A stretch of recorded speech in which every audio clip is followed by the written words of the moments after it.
as Wilco makes a run ahead of it. Bergkamp suddenly changed pace through the centre. It's Bergkamp! That's magnificent!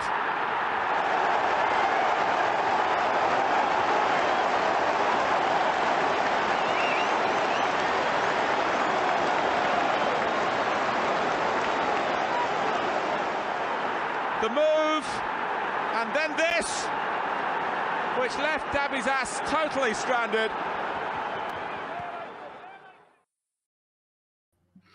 Hello and welcome to a Bergkamp Wonderland, the podcast where I'm always been mugged off by the internet.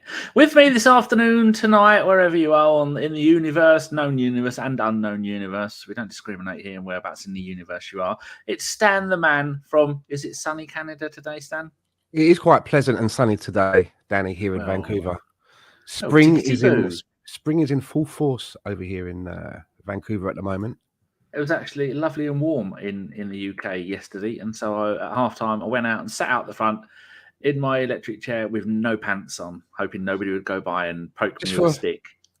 Danny, it's always good to have an airing every now and again. I do one every 6 months. I mean, once they get the flies off, then it was lovely. Anyway, people are wondering, hold on, you did a podcast yesterday. Why are you back today? What are you doing? What are you playing at? I haven't got time to go listening to an ABW podcast every 5 minutes. What are you playing at, you morons? Well, I've decided I'm going to get my favourite people on to come and do a one-on-one, 1 hour show. And as nobody could turn up, I thought, who could I ask? I'll ask Stan. I feel like I'm on Piers Morgan all of a sudden. Why did you do it? Do you regret your choices in life? Yes. So there we go. We're just going to talk about the season so far. Talk about what we're going to do. You know, like when you just go and you ring someone up to see how they are, and they're an Arsenal fan, and you end up talking to them for an hour and going, oh, where did that hour go? Oh, yeah. Like that. Like I just spoke to my dad for about half an hour, and he was cooking a really hot chili, and he's cooked enough chili to last him 3 whole days. Right. I'm going to say 3 whole years. I thought he said he'd been cooking it for 3 days. I thought, I know you're not the world's greatest cook, but I mean, that's slightly over the top. Let's go and have a listen. No, not listen. Let's go and say hello. We'll have a listen. Hold on. Is Brady's banana saying anything? No, so we can't listen. All we can do is say hello. He says, geez, Everton, keep some of your powder dry for City. Have you seen the results today? No, I haven't. What happened? Oh, mama. Fulham beat Leicester 5-3. And Everton went to Brighton and smashed them 5-1. Wow, that's a result. Because Brighton are hot stuff at the moment, playing really good football. They're a team that, you know, if they're on and I'm around, I'll watch some of it. Just because they're playing that well. So Fulham and Brighton, but if we're looking at the games coming up, Man City have got to play Everton between the 2 Real Madrid games, but they've got 2 first teams, so that doesn't really matter. Then they've got to play Chelsea, and then they've got to play Brighton. I mean, if Everton go to Brighton and smash them 5-1, I reckon this could be a world record goal scoring. I know once Australia beat someone 36-0, or was that Bonaccord beat someone 36-0 back in the old black and white days? So we'll have a look at that a little bit later. Let's say hello to some more of the people that are in here. Jim Eves is there. Paul Neil, not Neil, is there. Phil Macker is there. We read out your one good question, Phil. I think that you've done yourself over for the month. You ain't going to get any more than that. Phil, can you tell us what film we dragged you away from? I'd like to know that. The last film I watched was Gladiator, director's cut. Still bloody good. There's a really good website, actually. I'm going to share this with you. I shouldn't really be talking other stuff.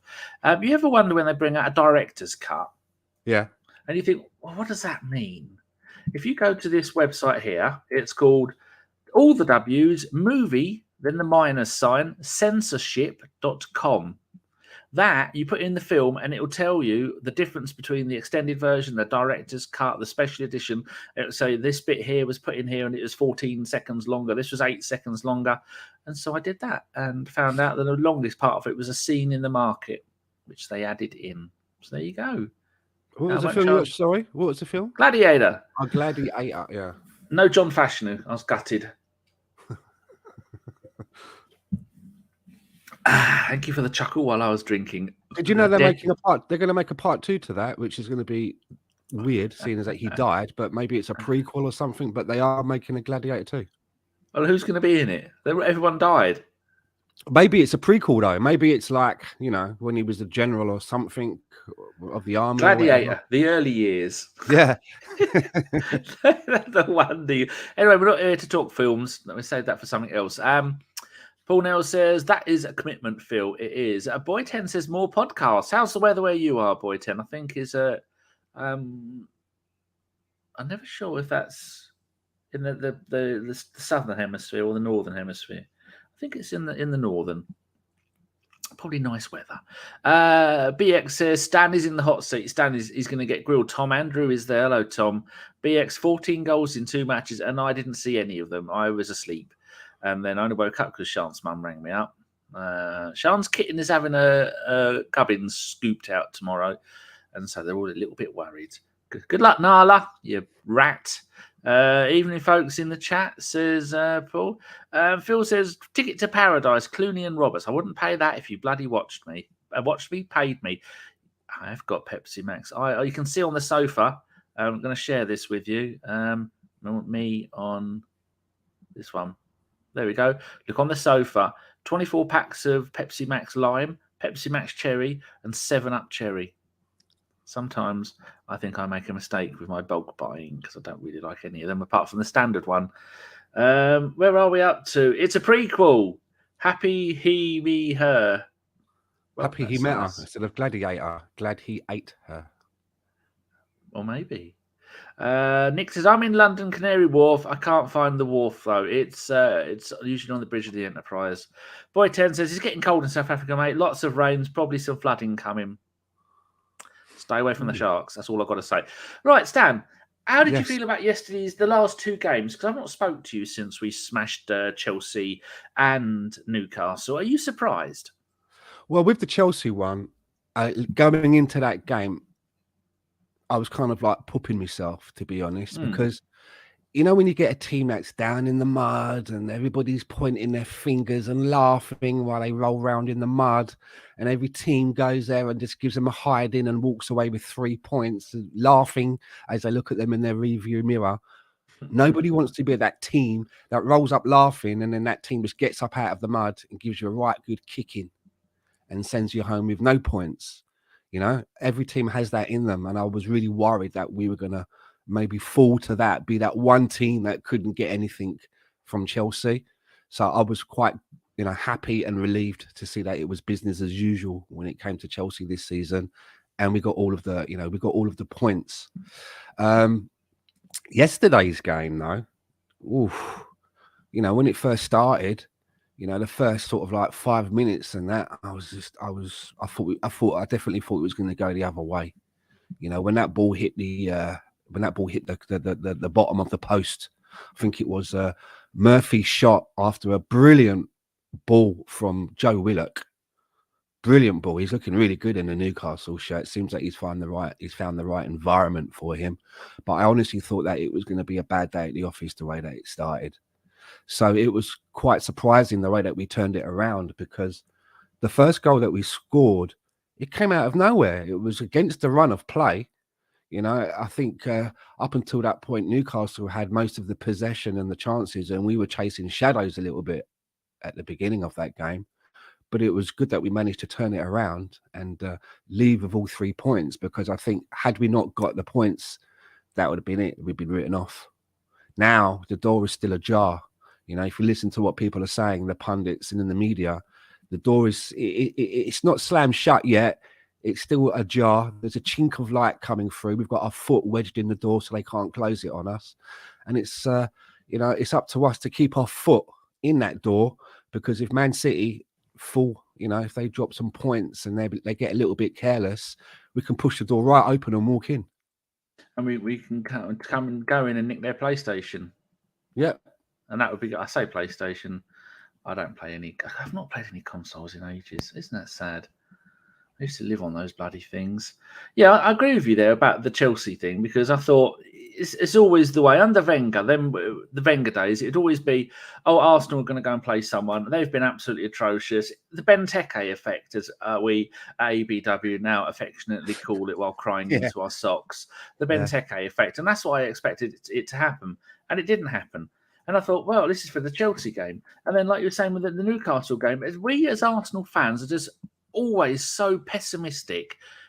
Are things changing with our pessimism? Because we're not actually a bad side, are we? Oh, no, not at all. I mean, I think we're the only team that's gone to Newcastle and won this season. I think that they've lost one other home game. I thought we were the only ones that had won there. I mean, even City drew there, right? Even Man City drew there. I think that was 3-3. I'm going to go and have a look and see who was the other team that they lost. Go on, carry on. And with this game with Newcastle, I was treating it a little bit like our second game with Everton, because after that first game, where they really kind of like befuddled us a little bit, and we only came away with 1 point with a 0-0 draw, we had them about 2 or 3 weeks later. And with that Everton game, I was, okay, let's see what Mikel has learned. What's he going to be able to teach these boys of how to get points from Everton after being frustrated? And we did, right? We went there and we got all 3 points, and we literally battered them, if I remember rightly. And I felt the same about the Newcastle game, because a lot of people were really frustrated after that first Newcastle game, where they were time wasting a lot. We couldn't get into our flow. It was a lot of stop starting. And it was a little bit of an anti-football. And we just basically went there and done the same to them. The ball was in play, as I understand it, for 55 minutes out of 90, which I think so far this season is either the lowest or the second lowest of that stat. And I think we done a little bit of the same to them. We gave them a little bit of their own medicine and frustrated them a little bit and came away with all 3 points. And I was even reading one of their players, I think it might have been Dan Burn, who was saying, we can't complain when other teams come here and do that to us when, we've been accused of doing it to other teams during the season. We have to take a little bit of our own medicine. So fair play. Newcastle's last 26 home Premier League games, the other one they lost this season was at home to Liverpool, like BX has put there. And then 26 home games, they've lost 2, both were to Liverpool. And then we beat them yesterday. That is a pretty decent run for a team that was still in the rebuilding phase. I mean, if you're going to use Arteta's 1 to 5 scale, and he says we're at a 2, I think Newcastle are still only maybe at a 1.5, because they've not exactly gone mad with all the players they're buying. But what do you put Newcastle down to, how they're doing so well? Because they're not playing amazing football, but their home record is fantastic. But I think it might have something to do with how they rough people up. I actually think a lot of it is down to Little Lord Fauntleroy, as I call Eddie Howe affectionately. I think that, we all know now that they've got bags and bags and bags of money behind them. I think they're the most cash-rich football team in the world. Yep. But they haven't gone about it like a Chelsea. They've been very prudent with how they've spent their money. They've not gone for a whole complete overhaul of the whole team and have having to have practice with 30 players on 3 pitches like they do over at Chelsea. They've been very prudent, and some of the people that they brought in, they've really clicked, haven't they? Almiron, Bruno Gummy Bears, Isak. I mean, Isak, when he set up that goal for Murphy earlier on in the month, I mean, he was like a Harlem Globetrotter going stunning, through the defense. Henry-esque. Yeah, very good, very good. And so, what I've also noticed is that a lot of the existing players that Eddie Howe has taken on, he seems like a manager that's a little bit like Arteta. He's able to improve players, which is a very good trait to have as a manager. If you're able to look at what you've got and make it better, rather than having to have a clear out and just buy better. It's a good asset to have. So I think a lot of it has to be down. You have to give a lot of credit to Eddie Howe. And it surprises me because I thought that it was going to be too big for him, to be honest. I thought that he was more of a Bournemouth person, because do you remember when it was some years ago, he was at Bournemouth and he left, didn't he? He went to, didn't he go to Burnley? And he totally looked like he was out of his depth a little bit. He looked totally a little bit befuddled, and he had to go back to Bournemouth. Do you know what I mean? And you see that and you think to yourself, okay, this is where this guy needs to be in this kind of an environment. But he's thriving at Newcastle. And I have a soft spot for Newcastle, as you know, because of my great granddaddy. And I'm really pleased for them after years of being shackled financially by Mike Ashley. It's such a huge club. I mean, you remember in the 90s, don't you, when Keegan was the manager, and they were so far ahead and almost won the league, and then they made a mistake and brought in Tino Asprilla, which totally unbalanced the whole team, and they never really seemed to come back from the Keegan days. So I'm quite pleased for them. I'm quite happy for them up there in Tyneside. I think he's got the players believing in him, and that, as we've seen with Arteta, is one of the most important things you can have as a manager. They believe, trust the process in a Geordie accent is the best way to describe it, I think. And, and they're doing it, and they've not exactly spent an absolute fortune on anyone, have they? Apart from Isaac and Guimarães, but I think they are paying them a hell of a lot of money in wages, and it is scary to think that what Newcastle could be, because unlike Man City and a few other clubs that are fighting at the top, they are actually a genuinely huge club with a magnificent fan base, a huge fan base.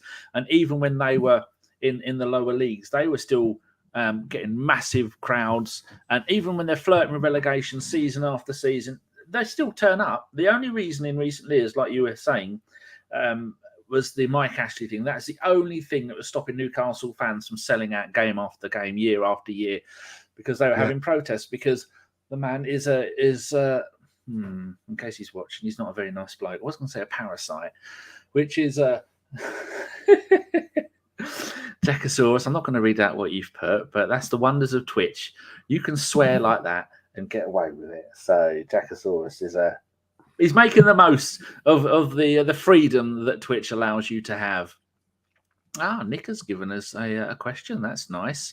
So where do you think we're going to go from here? If we look at the upcoming fixtures, we're only going to be here for an hour, people, and don't milk us with questions about you buying new underpants. This is if you're at home and on the bus taking the dog for a walk, blah, blah, blah, blah. The 9th of May is Man City plays away at Real Madrid. 14th of May, we both play. We're at home to Brighton. They're away at Man City. And then the 17th of May, they're at home to Real Madrid. And then we don't play again until the 20th. That game, that run of Real Madrid away, Everton away, and then Real Madrid at home, do you think that's going to cause them to drop any points? Well, they're so big, aren't they? They've got so many resources at their disposal. They've basically got 2.5, almost 3 11s that they can field. But Mahrez gets plays in the FA Cup, gets a hat trick, gets dropped against us, comes back in another game, gets a couple of assists, then is dropped again. It's just unreal. Yeah, as I've been saying over an Arsenal fan circle, though, people do have to remember that there is a big investigation going on at that club, and it could turn out that the only reason that they finished ahead of us this season is because they have access to resources that they shouldn't have access to, which, if you want to be blunt about it, is cheating. Financial doping, I think, is the correct term. Not playing the game by the rules that have been set out by the Football Association. It's basically cheating if the allegations are found to be true. I hasten to add, in case anybody from the legal team is watching. Very kind. It is worrying, though. And this is only their stage one of how many stages they're going to go. I bet even Man City fans are going to look at that and they're going to go, "Ooh, I'm a little worried about this." They could come and out like Man City have come and out Chelsea. Newcastle are going to come and out Man City, and then you have to look at the rest of the league and think you've got teams surviving on tiny budgets where the highest paid players probably, bless them, only on 30 or 40 grand a week. Meanwhile, Haaland is, including all the bonuses and all the other stuff, he's on 650 grand a week. And Newcastle will come out, and Newcastle could buy Man City and Chelsea. That's how rich their owners are. It's ridiculous.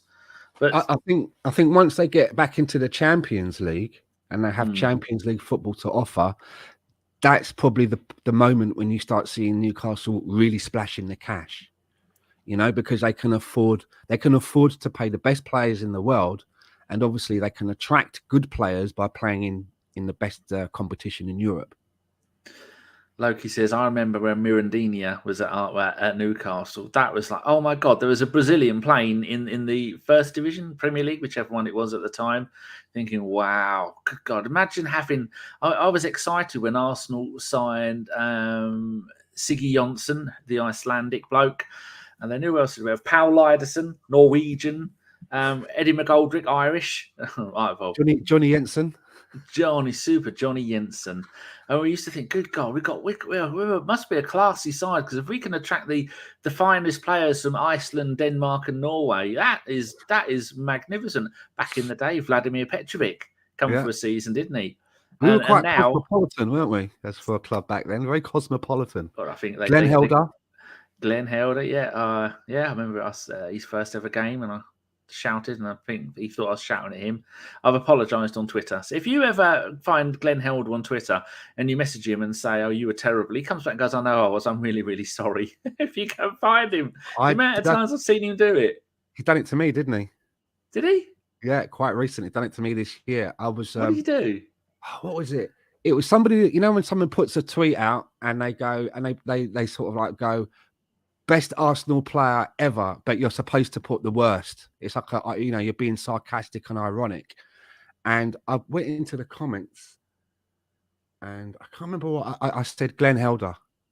And then someone else came in and said something. And then I said, I actually really like Glenn. I goes, but he had a lot of problems off of the pitch. You know, he had a lot, because I used to live in Holland as well, right? And, I used to hear stories of him, and I'd walk past bars and it'd be like, there's a band playing I remember walking past this one bar. It was Valentine's night, and the band was playing, and underneath the band and a bit of like handwritten paper, it said, the drummer is Glenn Helder. I was seeing it and thinking, fucking hell, is that what he's doing now? Sort of thing. And I put it in the comments, we're talking to someone, and I said, I think he could have been a really good player, but he had so many, he had gambling problems and all sorts of going on. And fucking half an hour later, Glenn Helder responded and came in and goes, thank you very. He appreciated my comment, saying that he could have been a really good player and blah blah blah. His debut against Nottingham Forest, he was electric. But then in between him coming back and me writing, I also followed up with the guy saying and then he ended up sleeping in his car and all sorts. But then when he responded to me, I was like, I'm not taking the piss out of him. It's just like, like if you're sitting in the pub talking to someone. Maybe you're talking about an actor who's gone down a pan and on drugs or whatever. You don't expect the actor to walk into the pub and sit down next to you and join the conversation. No, you don't. It's a bit like that. I realised that it was at that point that I realised that you really have to watch what you say, because even though these things that did happen to him were factual, he doesn't want to get reminded about the time when he was having to sleep in his car, right? Which is quite bad for somebody. So it made me really think about how I act on Twitter. Even though I wasn't like saying, oh yeah, he was fucking shit and this and that and atting him in it, somehow he fucking found it and was in there watching what I was reading and responded. So Loki says he lives on a caravan site in Holland now. Well, good. At least he's not homeless. But yeah, gambling debts. Do you speak Dutch? I know everyone in Holland speaks English. No, it's a difficult language. It's people from Liverpool speak it quite easily because there's a lot of in it. It's weird when you see who's the dart player, the bald one, Van Gerwen. And he honestly talks like somebody who's got a brain damage. And then I've done podcasts of other people. One woman who was Dutch and perfectly normal. A lot of them are perfectly normal, but I think someone said there's a region in North France where they speak a version of France where the rest of France can't understand. I thought, well, that's like in Norwich. Well, they're Flemish as well, don't they? Which is people that live near the Belgian border, and the Belgians that live near the Dutch border. They have their own kind of dialect, which is called Flemish. And the key syllable in that word is phlegm. It is indeed. I've got some other things that we were talking about. I'm gonna have to bring these up because I can't see the tiny version. Oh, there we go. How long does each team spend with the ball in play? Now, if you're at home on the bus having a bath or you're having a difficult poo, then you might not be able to look at this. It's Man City, 61.8% of the time they spend an average. Actually, I'm going to read out the minutes. 60 minutes and 12 seconds. Then it's Liverpool, 56 minutes, 44 seconds. Then it's Leicester, 56.37. And Arsenal are only down to 54 minutes and 48 seconds. And then you go down to Newcastle, which is what you were implying earlier. They have got the least 51 minutes and 15 seconds. This isn't wrote out properly. So just it is when you play Newcastle, they have 52% of the time on the ball. Does this mean like when we like to give other teams the ball and say go ahead and play? So that's how long does each team spend with the ball? What's this next one? Average delay before goal kicks. Newcastle are the worst. Almost 37 seconds. The top, Liverpool, 21 seconds, and Arsenal roughly about the middle with 28 seconds. How can Newcastle, is that 36 or 38? 36.8. Okay. They are 3 seconds longer than everyone else keeping the ball. That is going to, like they saw against us yesterday, that kind of ruins their game, doesn't it? Because if that is the way you play football, and then you continue to do that, then when you're losing, you're going, well, actually, we keep the ball for too long. I know something like a goal kick you can easily change.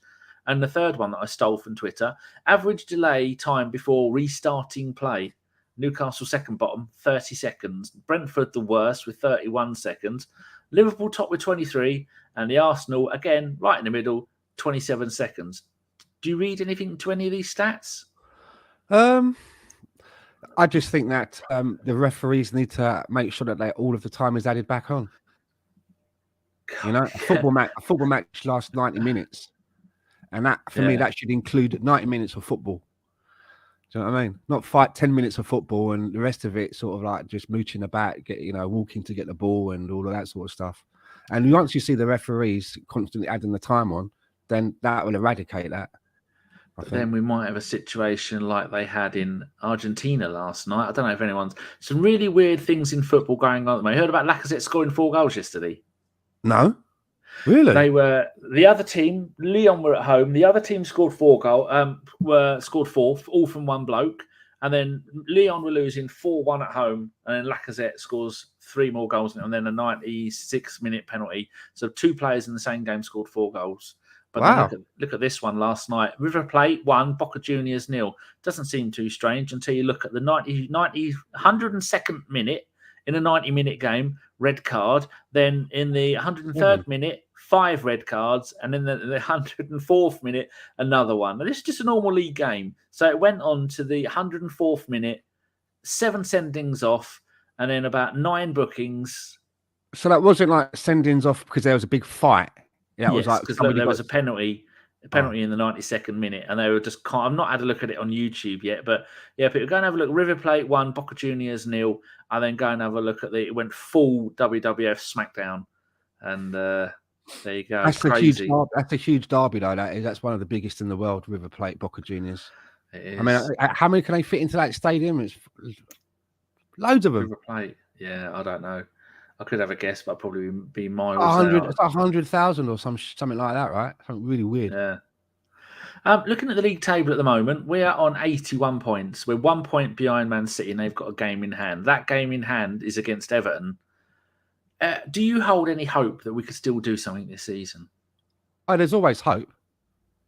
Because there's no such thing. And we always say, when we come on here and we look at predictions and how we're going to do it in the next fixture, and we always come out with that phrase, well, on paper, now I say I'm guilty of, well, on paper, we should get some points out of this. But I mean, look at, if we all went by on paper, then Everton didn't get the memo yesterday.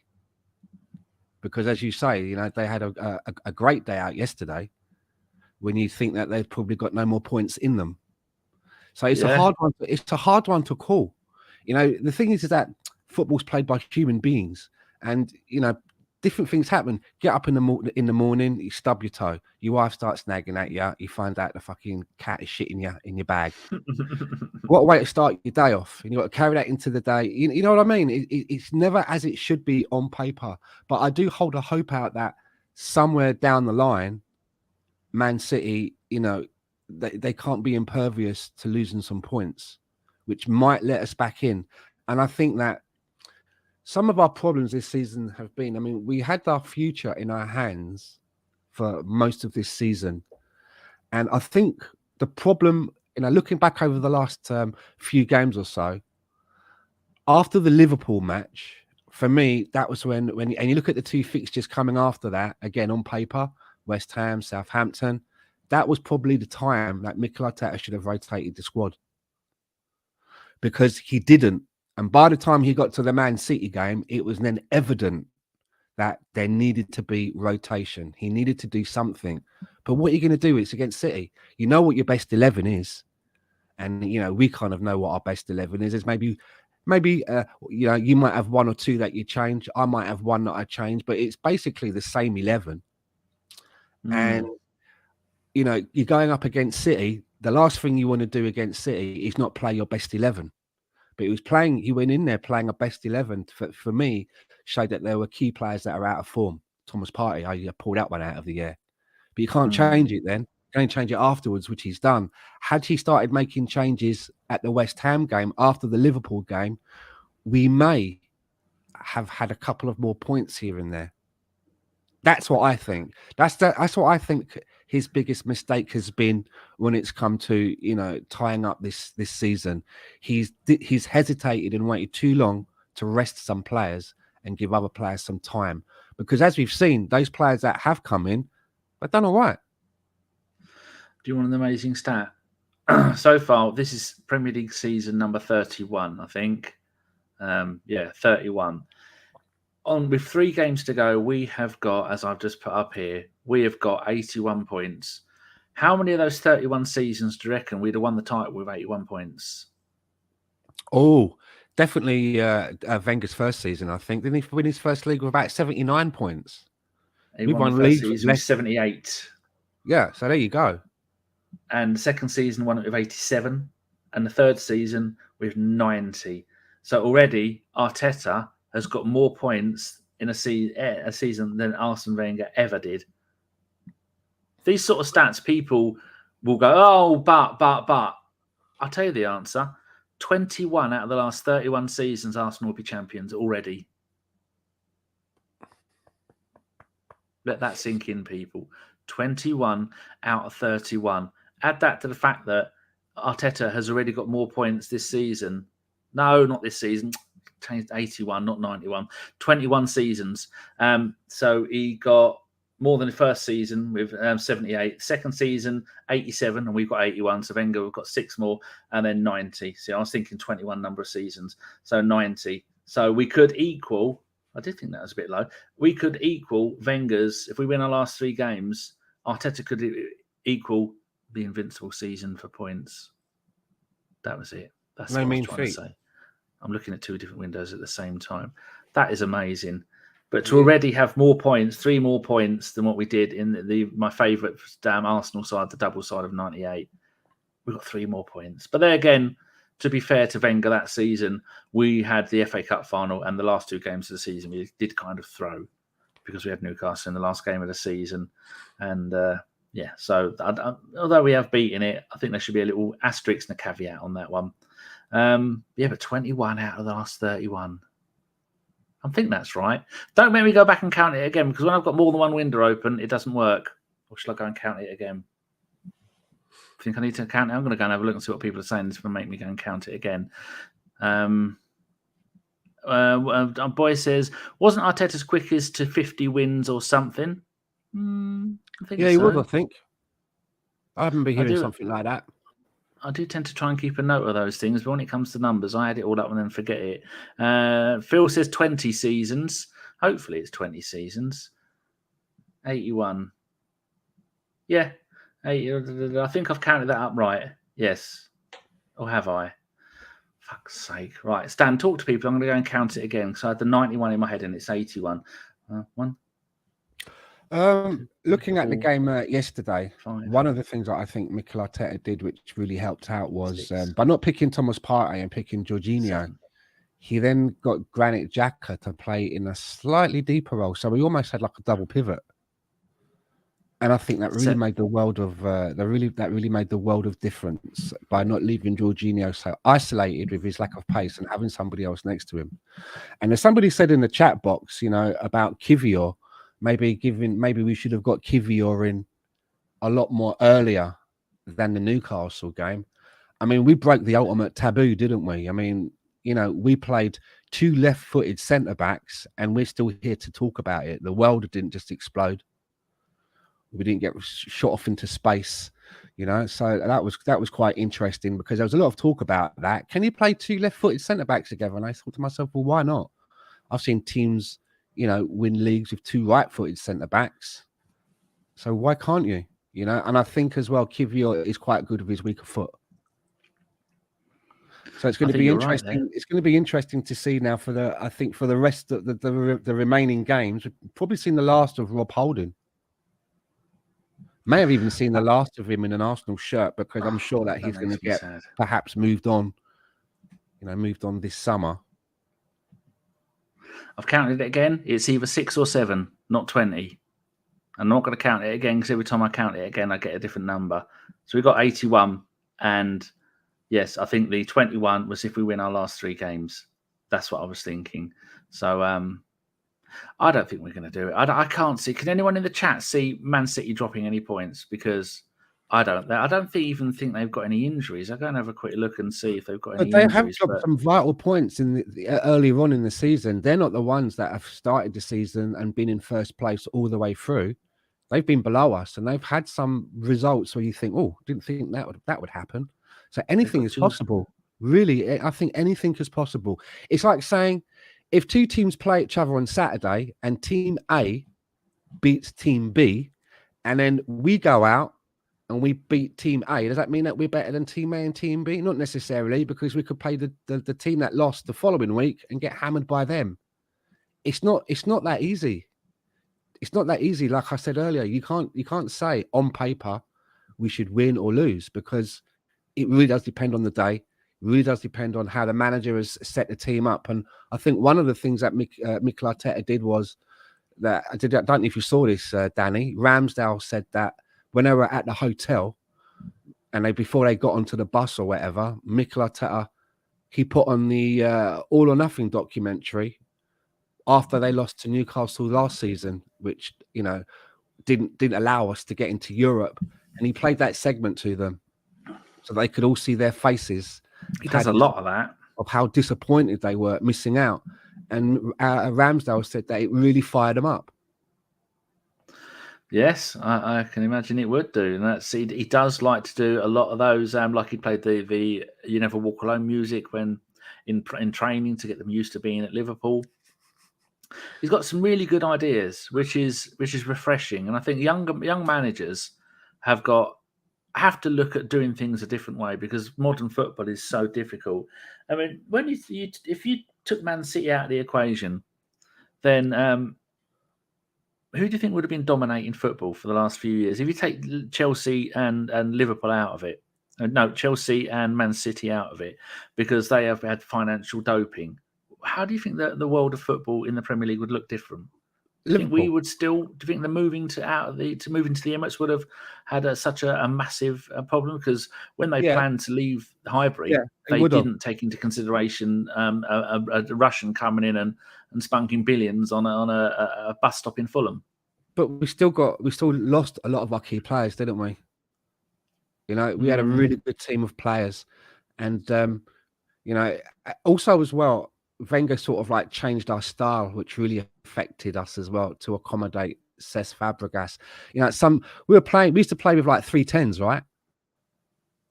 Do you know what I mean? All in the same team. And, you know, we became very easy to read.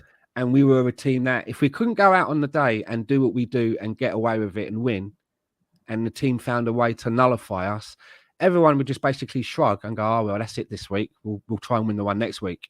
There was no plan B. There was no trying to dig our way out of holes. Yeah, you see the team that we've got this season. How many times have we started behind?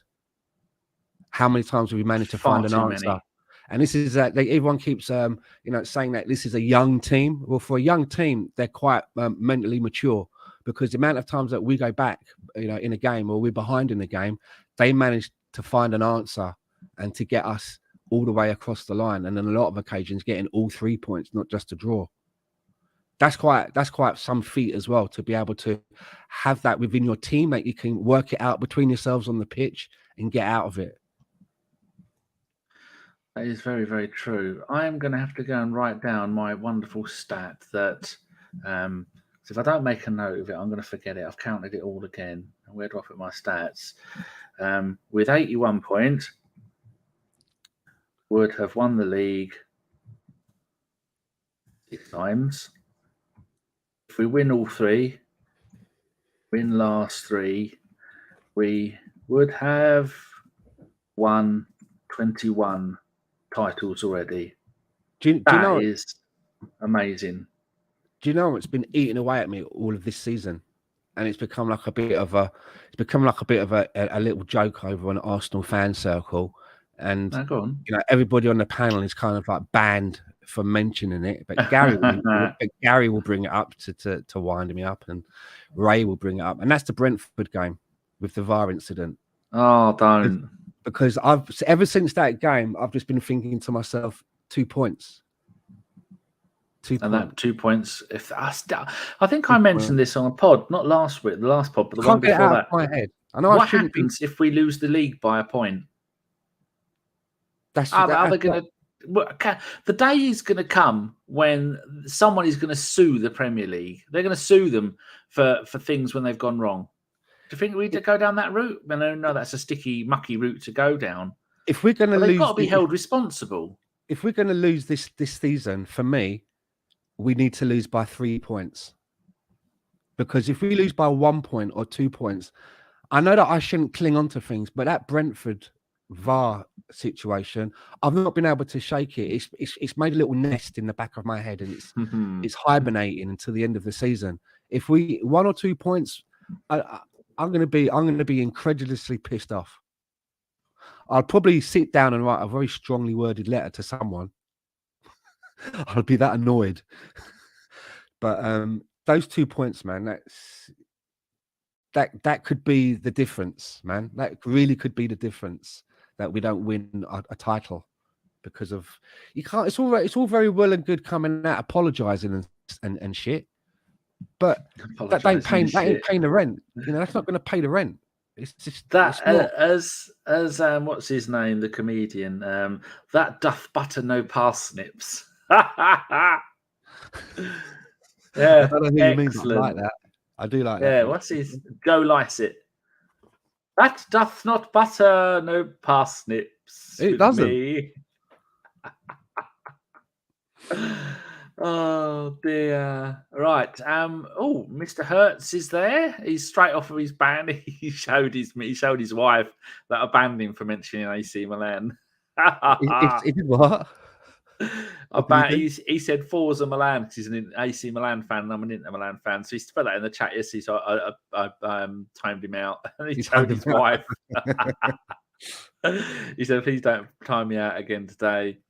Noza says same applies to Brighton too. Now, someone made a good point up here, which we did on the pod. We formerly Noza.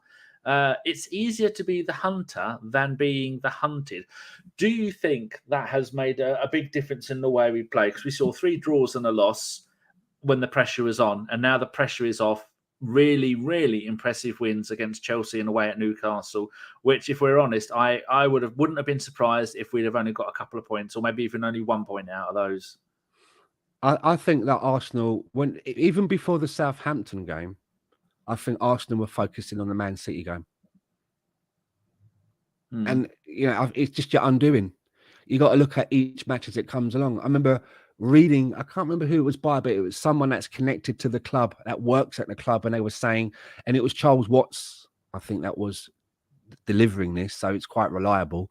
And he was saying that his contact within the club was saying that all season, all they've been doing, the players and the management, has been focusing on each match as it comes along on what they've got to do.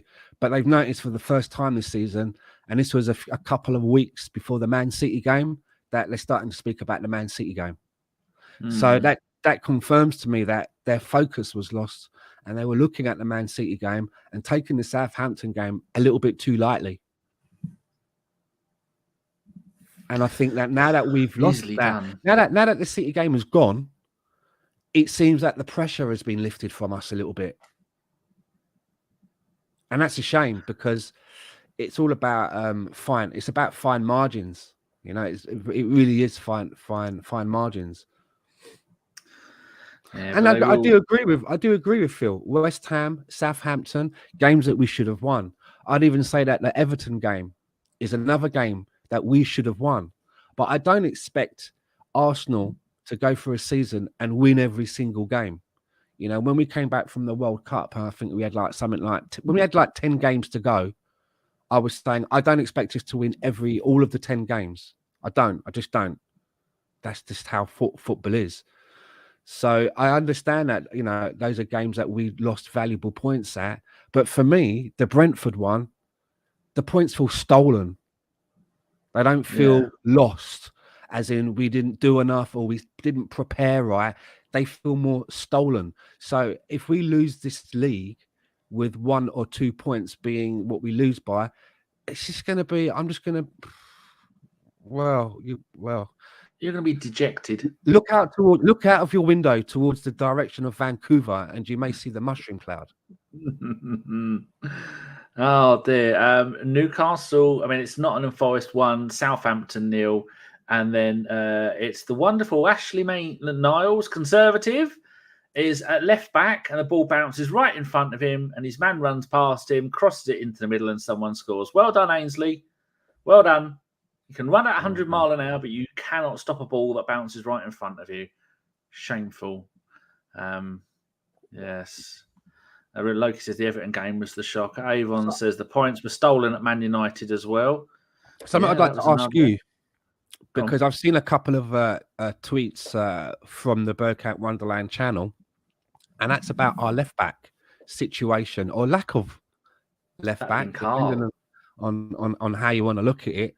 And that's the Zinchenko conversation. Because when he first came into the team, there was a lot of excitement. That we've got a couple of guys coming in from Man City. But for me, and it may be an unpopular opinion, for me, I'm not buying anything that Zinchenko seems to be selling. Not even at times. Do you know what pisses me off the most about him at the moment? And I don't want to be all negative in that, but I just it's something that's bothering me at the moment. And that someone described him once as our passion man. I remember seeing a tweet and they said, I'm glad our passion man is back. And there's a picture of him doing that. And he seems to he does a lot of that and a lot of come here and talking to everyone and running up to the referee and all this remonstrating. And then he's the one that seems to be giving the ball away. Do you know what I mean? If you're going to be giving it some of that, look in the mirror and give some of that to yourself. Because it's all good telling everybody what they're doing wrong and getting them into a huddle and telling everyone to concentrate more and this and that and the other. But then you all sort of disperse from the huddle and you're the first person to give the ball away. Do you know what I mean? It is. And I remember try and lead more by example than telling everybody, but not being able to do it yourself. And I mean, what is he? Is he a midfielder? Is he a left back? Because when we were having problems in our midfield, he'd go with Fabio Vieira ahead of a Zinchenko. Why would he not play KT at left back and put Zinchenko in as a more of a midfielder person? You see, I've always felt that, and I've heard, professionals from the game say that the reason defenders are defenders and not midfielders is because they're shit on the ball. If they were any good on the ball, they'd be playing in midfield, but they're not good on the ball. So they're playing defense. So if he's no good on the ball to play midfield, I know he does it for his country, but his country, they never get to semi-finals or anything. They're not big winners. And he doesn't defend as a defender, I'm worried. And even before William Saliba was injured, people keep saying that Saliba and Gabriel, what a great combination. They've really, helped our back four. But as much as I like our back four, and you can go through all of them. When I say back four, I'll probably say back six, including Tomiyasu and Tierney and our back four. If you go along each one as individuals, there's not a bad word to be said. Everybody seems to like all of them. There's no one in it that's really a weak link. But even before Saliba was injured, our defensive record was shite. We couldn't keep clean sheets at home. We were doing better on the road than we were at home.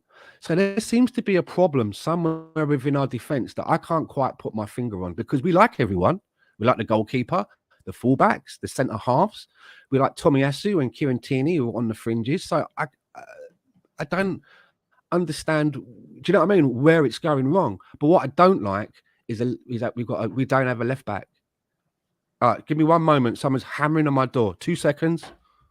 Okie dokie. Nottingham Forest are now 2-0 up against Southampton. I think that is the final nail in the Southampton coffin because they are awful. This time it wasn't Maitland-Niles Conservatives' fault, but he was in the mix when the ball went in the back of the net. Rudy says, I agree with you on Zinny Stan. He has made so many mistakes at the back. He's always losing an opponent. Anything interesting? Trick or treat? It was the postman hammering on my door. On a Sunday? Oh, it's a Monday. Is it a bank holiday there? No. Do you have bank holidays there? Yeah, we do, but not today. Oh, it's here. Yeah, I think you got a good point there. So, Nottingham Forest are now 2-0 down. I mean, winning 2-0. Yeah, so I think you have got a good point there where you are. If it's a band, you don't need 2 lead singers, do you? You need everyone to do their individual job. And I don't know. Adam and Ants. They used to have 2 drummers for some reason. Just big van to get to gigs. I don't know if anyone's answered there again. If a journalist would ask Arteta this question, I doubt very much that he'd ask it and go, "Why?" I know you want him to cut in from midfield and come and bolster the middle of the park, and then the whole back 3 then play, and the little one says roll over all the way to the left to cover for him. But then you see we don't get those breaking runs down the left-hand side, which KT has done for the last 2 years, 2.5 seasons, and been one of the most entertaining players and was our best player for a season. And then KT's got to look at that and go, well, hold on, we're letting in loads of goals because he can't defend because he's in the middle of the pitch and I should be there. And we saw against Newcastle, like someone put in the in the chat here about Newcastle game. I can't remember who it was. Oh, here you go. Mr. Waffles, I agree. KT was miles better against Newcastle. But I get the feeling that Arteta's not going to do that. That KT is going to be out of the club in the summer, and then we're going to keep on doing that, dropping into midfield. But when you look at Man City, Stones does it from left back, I think, left centre back. He does that drifting forwards. And then you got that young man who plays at right back. I can't remember his name. He does the whole Zinchenko thing of dropping into midfield. But I don't know if any other teams are doing that because it seems to be so dangerous. Liverpool are doing it now with Oleksandr Arnold. He's moving into the midfield area and it's been quite successful for them. But with Zinchenko, even when he is back in a more of a defensive position, people just seem to run past him. There was another one. I can't remember. What was the match where they scored at the back post? It was right at the back post. Was it West Ham or Southampton? I can't remember the game, but I do remember that. You know, the guy that runs in and scores from the back post, right before the free kick or the set piece is taken, Zinchenko looks. He literally looks at the geezer. He's like, "Okay, I see you there." But yet somehow the geezer just ran right past him and scored at the back post. And he didn't know. Yeah. He didn't sort of move with the guy or anything. So I'm sorry, but I'm not buying it. And I want to be positive about this Arsenal team because we've done so well this season. But I can't be toxically overly positive when you see things that, in your opinion, could be tweaked or could be fixed. And I really think that this Zinchenko experiment, I don't like it. And I think, as somebody else said in the box, I think it was Rudy Raslos, he's a defender first. And that's what I want for my defenders. All the other stuff, for me, that's a bonus.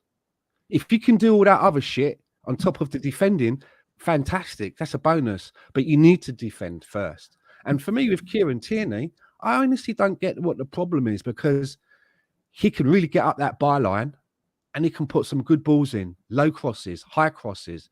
I think he's probably one of the better crosses that we even have at the club, Plus he can defend. And I don't know if you know, did you notice I really noticed it in the Newcastle game where Zinchenko went off wandering somewhere and then the ball popped out and Gabriel mega legs. He had to really use his mega legs to get over to the left-hand side and clear up the danger.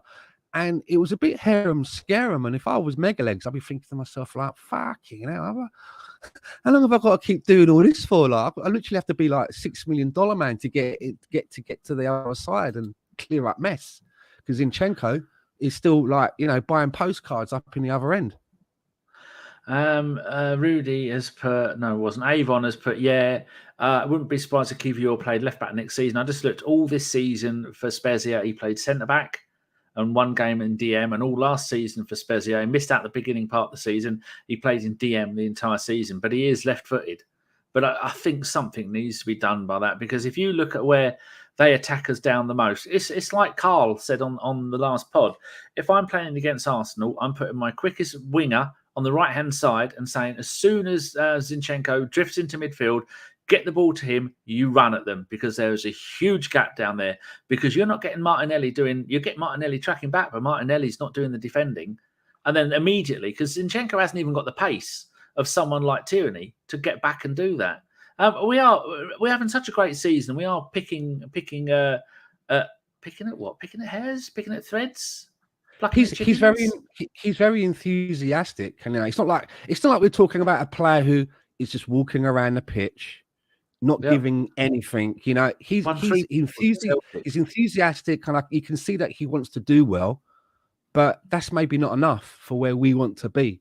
You know what I mean? If I got picked for Arsenal, I'd be enthusiastic.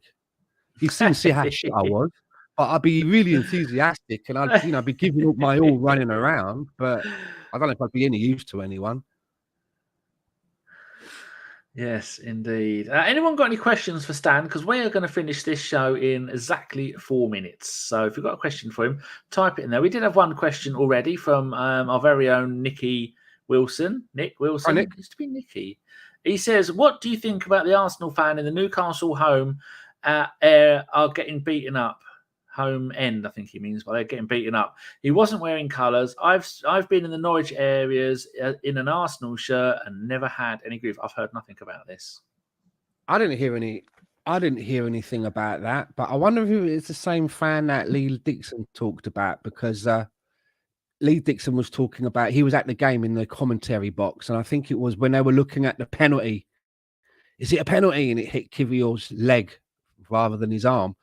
He said that he looked over towards where the Newcastle area was. He goes, he noticed that there was this one Arsenal fan in there. He looked up and gave him a little wink. So I wonder if it was him. But that sort of stuff. I thought that sort of stuff had died out with the Romans. Do you know what I mean? I thought that sort of stuff sort of didn't really happen anymore. I thought that you should be able to go and sit anywhere in the ground to watch the game, albeit, I thought, you'd want to be sitting with fans of your club. But if you ever look I didn't hear anything about that, and it's a surprise and a bit of a disappointment, to be fair.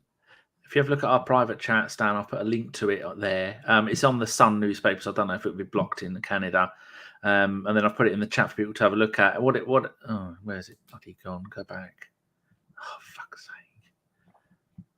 Yeah, they've blurred most of it out, but you can. I mean, what did he do? Did he stand up on his chair in the middle of the Newcastle run and go, "You all fucking shit"? It's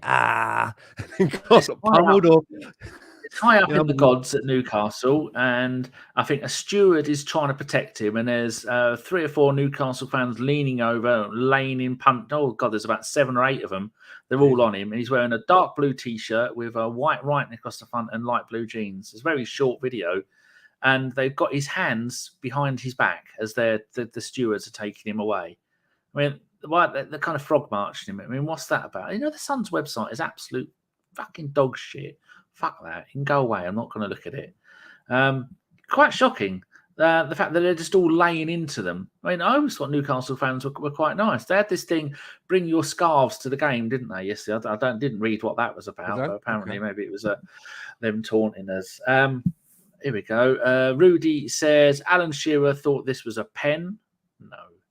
Noza says, but that's Alan Shearer. And Phil says, Alan Shearer lost his rag, turned well moody. Good. It doesn't Final take question. a lot, does it? It doesn't take a lot. 1 minute to answer this from Phil Macker. Will we upgrade on Jesus in the summer as we need a quality striker in the Champions League? I hope so. I really think that the one thing that we really need is a powerful forward. Someone like a Vlahovic. That kind of a build, that kind of a profile. So I really hope 24. So. Good. Right. We've got 40 seconds to go. I'm going to make it determined that I'm going to do these series of shows. We've got Sophie from the Highbury squad coming up on, I think we're doing Wednesday at 6:30. I'm hopefully going to get a few more people on. Stan, tell people where they can find you on the Twitters and about your Etsy. Yes, you can find me at, as it says below my chin there, at Stan_the_man68. You can also find me on the Arsenal Fan Circle on Thursdays and Sundays, which is kind of like Canadian time, but you'll find it on the Twitters. And also, I'd like to plug Mike Hertz, who was in the chat box earlier, because he does a podcast. Not another Arsenal podcast on Tuesdays with Kelly and some of the other guys over there. And again, if you're over this side of the pond, sort of North America way, Canada way, these are a couple of podcasts that you should really be subscribing to and listening to. Both very good, both very friendly, easy to access, and a lot of information. And last but not least, you can go to the Gooner Shack. That's the Gooner Shack on Etsy, and you can have a look at my mouse mats, mugs, t-shirts, caps. Most of it is all Arsenal. There's a few other things, and I will be expanding the range to some other retro labels like some retro TV shows and things like that. But give it a little look. You might like something. There you go. Right, Stan, thank you very much for joining me for the first of the one-on-one series. It's a very quick name that I could think of. It has to be short so I can fit it on all the JPEGs that we use for all of our social media. And so one-on-one ... with Stan. And there'll be a few more people I'm going to get on. I'm going to ask some of my fellow podcasters and see if they want to come on for 1 hour having a chit chat like this. So, Stan, thank you very much. You've been absolutely delightful. Thank you for having me. I enjoyed it. And thanks to everybody in the chat box for coming in. And thank you, like Stan said, everybody in the chat box. You have been decidedly average. Right, that's it. Goodbye. As soon as I scored that goal, I was fucking livid. Get down, dog. Splendid business. He nearly caught the bloody thing. What are you talking about?